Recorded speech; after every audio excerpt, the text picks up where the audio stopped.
दशा इनमें। श्री राधे श्याम रामायण में माता सीता जी का महर्षि वाल्मीकि के आश्रम में रहने का प्रसंग।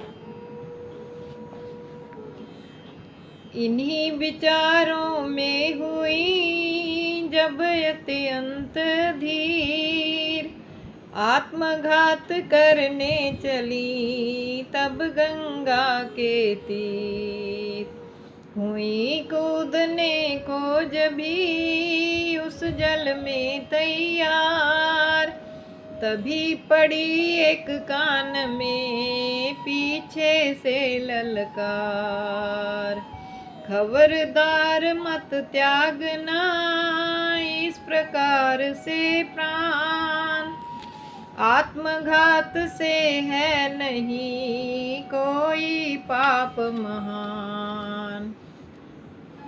सीता ठहरी पीछे हट कर देखा एक मुनिवर आते हैं, जो नाव डूबती हो उसको मांझी ही पार लगाते हैं। वे आने वाले गैर नहीं पहले के परिचित योगी थे, विख्यात आदि कवि भारत के मुनिवर श्री वाल्मीकि जी थे। वाल्मीकि आए जभी वैदेही के पास, योगेश्वर थे योग से भेद गया सब भास। बोले बेटी धीरज रखो यूं प्राण गंवाना ठीक नहीं, गुस्से में और मुसीबत में मति का बौराना ठीक नहीं। तुम तो विदेह की पुत्री हो यूं चिंता करना लज्जा है, झूठी बदनामी को रख कर दुनिया से मरना लज्जा है। धर्म तुम्हारा हर प्रकार झूठे दोषों का नाश करो, जाएगी खुद कलंक रजनी सतव्रत का सूर्य प्रकाश करो। अनुचित है फिर भी कहता हूँ तुम खोटी बात कर रही हो, जो गर्भवती होकर बेटी जल में अपघात कर रही हो। जाग उठी कुछ जान की सुनकर ऐसे बैन, फिर बोली मुनि राय से करके नीचे नैन। है क्या था मुझे हुआ था क्या क्या सचमुच डूब रही थी मैं, मालूम नहीं क्या थे ख्याल जिनमें अब तलक वही थी मैं तो एक ठौर चाहती थी रघुकुल की लाज बचाने को, जीवन ही में दूसरी बार फिर पाती व्रत दिखलाने को। इतने में गिरने लगा दुखी नयन से नीर, देख न सके दयालु मुनि तप्त हृदय की पीर। सोचा इस संसार की है अलबेली चाल, कोई कहीं बेहाल है कोई है बेहाल।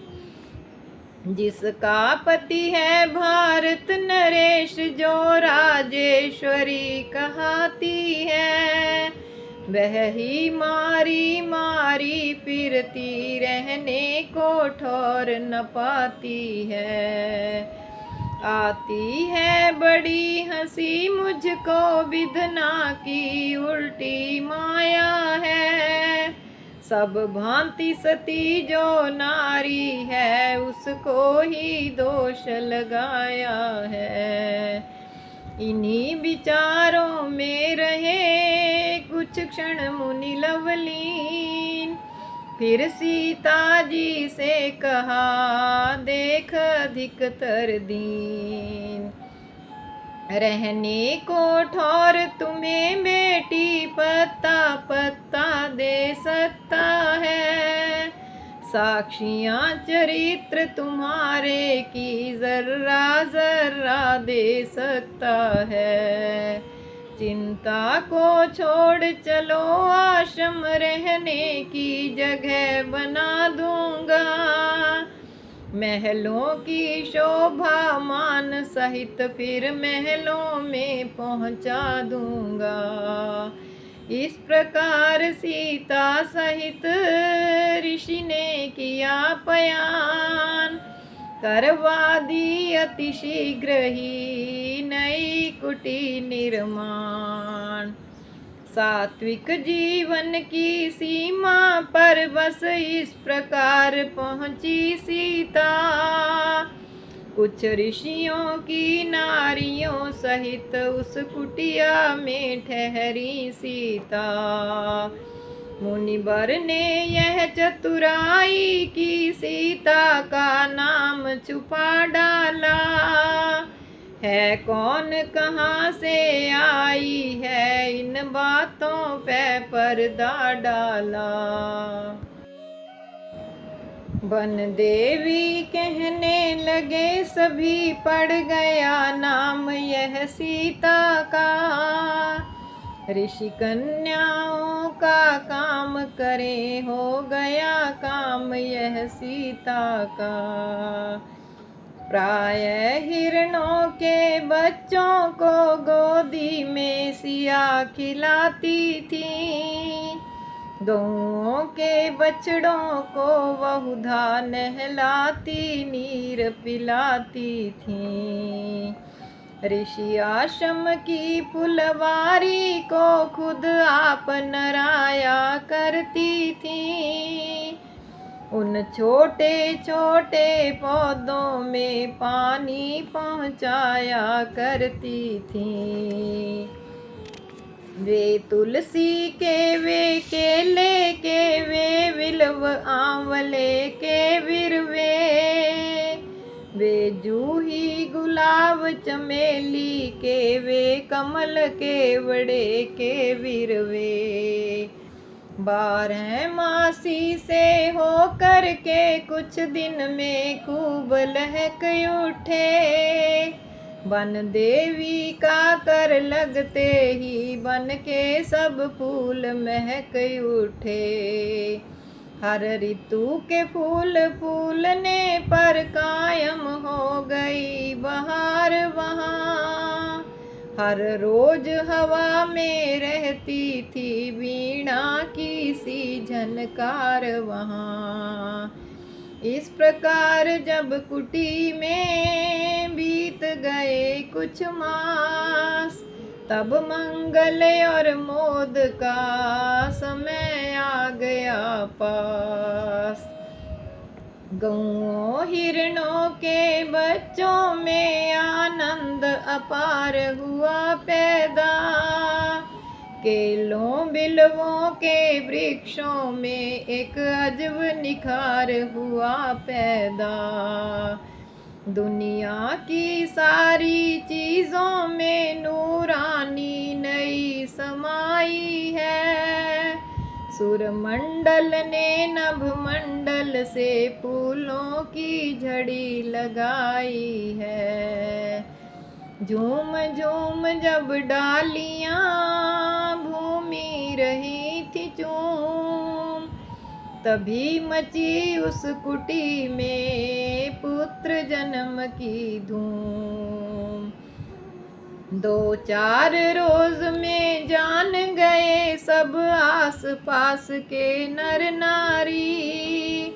ऋषि आश्रम वाली वन देवी है 2 पुत्रों की महतारी।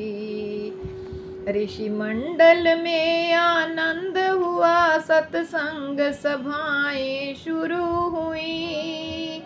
डट गई अखंड यज्ञ वेदी, प्रिय वेद कथाएं शुरू हुई। गुरुवर के नामकरण के दिन लव नाम सुनाया पहले का, फिर ऋषियों की सम्मति द्वारा कुश रखा गया दूसरे का। श्री वाल्मीकि को याद रहा जो वचन दिया था सीता को, तरतीब वार आरंभ किया लिखना रघुकुल की गीता को। वह रघुकुल की गीता क्या थी, था आदि काव्य मुनि राई का। चर्चा है अब भी दुनिया में उस कविता की सुघराई का। सचमुच उज्ज्वल चंद्रायन है वह वाल्मीकि की रामायण, दुनिया के लिए रसायन है वह वाल्मीकि की रामायण। जिस रामायण के रहने से अब भी यह भारत भारत है, उसकी परिपूर्ण लिखे महिमा यह कहाँ कलम की ताकत है। रामचरित लिखने लगे उधर मुदित मुनि राय, इधर बड़े होने लगे लव कुश दोनों भाई। उंगली के बल कुटी में चले जबी चित चोर, सबको तो तलवैन से दिया प्रेम में बोर। ऋषि बालाओं में ऋषियों में पलते थे दोनों राजकुंवर, राजसी चाल से सात्विक हो चलते थे दोनों राजकुंवर। चुपके से वेद उठा लाते माँ के समीप पढ़ने लगते, जब कोई छीनने को आता तो झट उससे लड़ने लगते। पुचकारी पे पुचकारे थे, चिल्लाने पैर सियाते थे, माता या गुरु मनाते जब तब ही कुछ कुछ मनुआते थे। पति भक्ता सीता को अब भी स्वामी का बिरह रुलाता था, लेकिन इन बच्चों के कारण सुख सहित समय कट जाता था। 8 वर्ष की हो गई जब बच्चों की आयु, तब मुनि भर भरने लगे धर्म कर्म की वायु। दोनों ही बतलाई विधि से करते थे नित्य कर्म अपना, विद्या के साथ बलार्जन को समझे थे मुख्य धर्म अपना।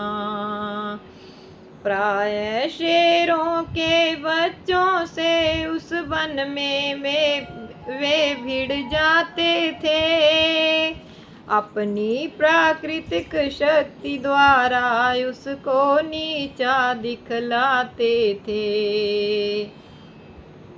गंगा में रोज तैरते थे, गोचारण के भी प्रेमी थे, माता का आदर करते थे, गुरु की सेवा के नेमी थे। माँ भी अपनी ममताओं से रखती ना कभी महरूम इन्हें, वन देवी यह माँ को कहते कुछ और न था मालूम इन्हें। गुरुवर वेदों के साथ साथ क्षत्रिय विद्या बतलाते थे, रामायण भी थोड़ी थोड़ी वीणा पर रोज सिखाते थे।